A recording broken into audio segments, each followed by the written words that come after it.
In my last video, the movie of our lives, I said that at the conscious level we find mainly the process of logical reasoning and the process of judgment. Today, I would like to speak to you about judgment, since it is what occupies most of our conscious thinking. We have been taught that by judging ourselves, we will become better persons.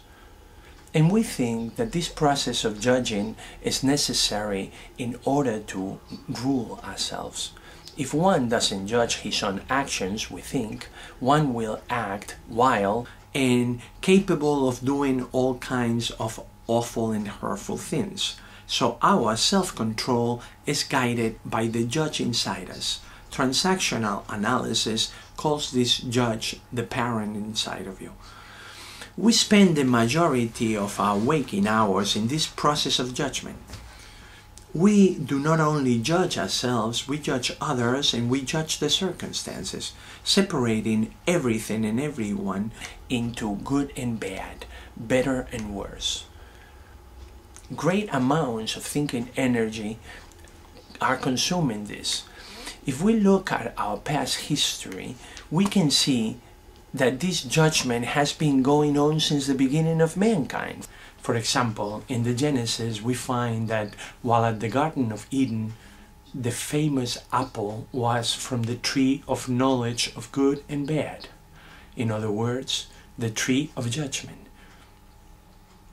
It is very interesting to me that so many people that spend so much time studying the Old Testament pay so little attention to this piece of information. The original sin, according to the Bible, was to eat from the tree of knowledge of good and bad.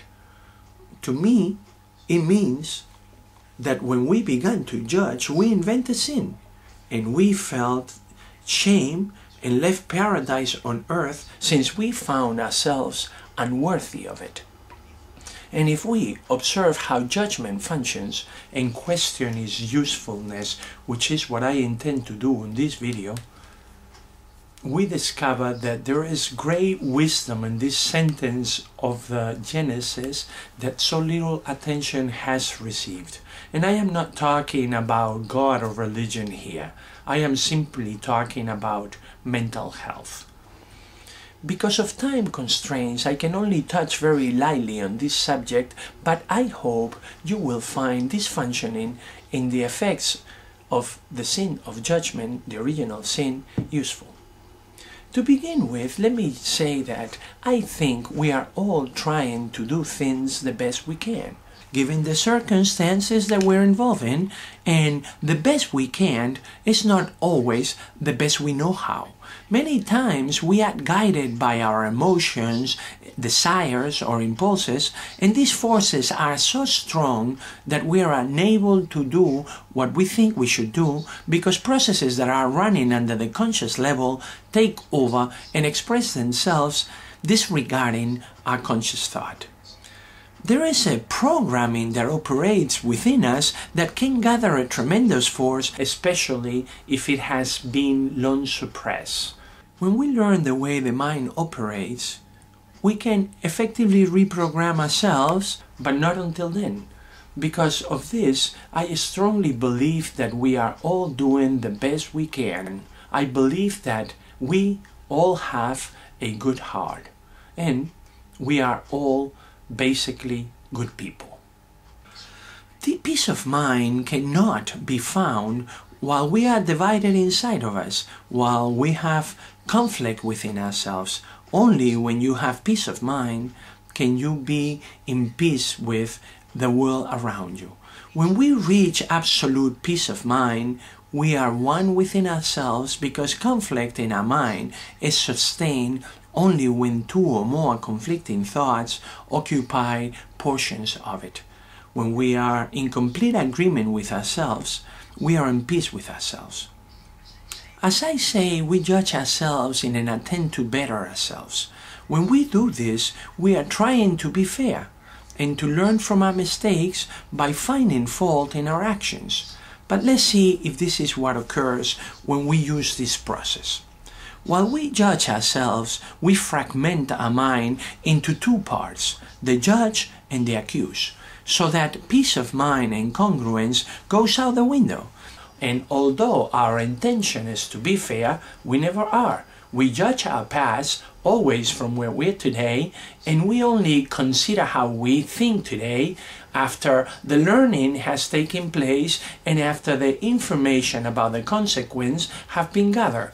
In other words, we judge our past actions from what we know today, what we feel today, what we desire today, with today's intentions and with today's impulses, never taking into consideration what we felt, knew, desired yesterday, not what our impulses or intentions were. All that information that produces our actions is not taken into account, so that with such injustice we often pass a guilty verdict.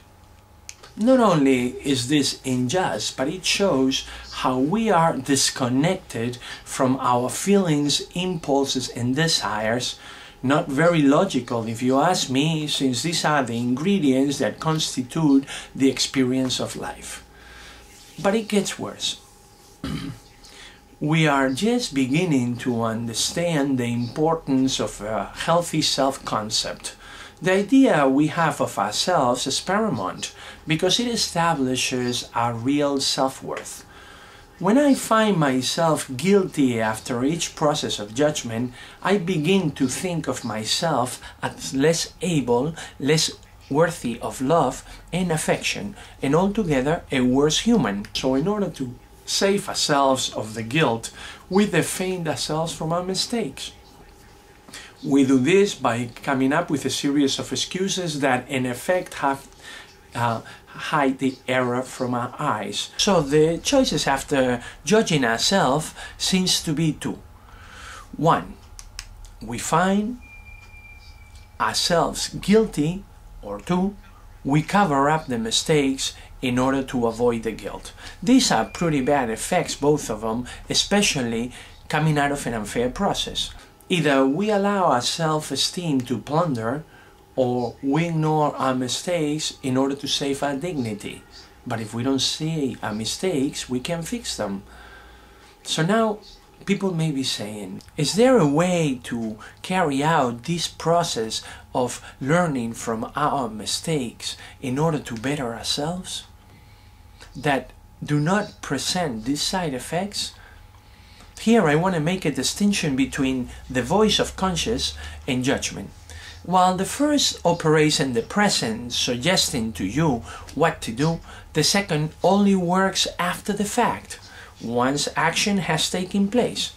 When we operate from our good heart, trying to do things the best we are able, it's totally unnecessary to judge ourselves and inject guilt into any error that is a consequence of our actions. If you understand that trial and error is the main instrument of learning that we possess, you can look at your errors as a feedback that the universe around you is providing you to guide your actions. You can't give up your rights to make mistakes, or you will try to cover them up. Now, before I leave you to your own thoughts, let me also mention that if you try to start judging yourself, you can very easily fall into the trap of judging yourself for judging yourself. This obviously will not work. So I suggest that each time that you find yourself in the judging mode, forgive yourself immediately. Forgiveness is the only tool that will render judgment useless, thus allowing you to look at your mistakes with clarity of mind. Be well, my friend. May you be one with yourself.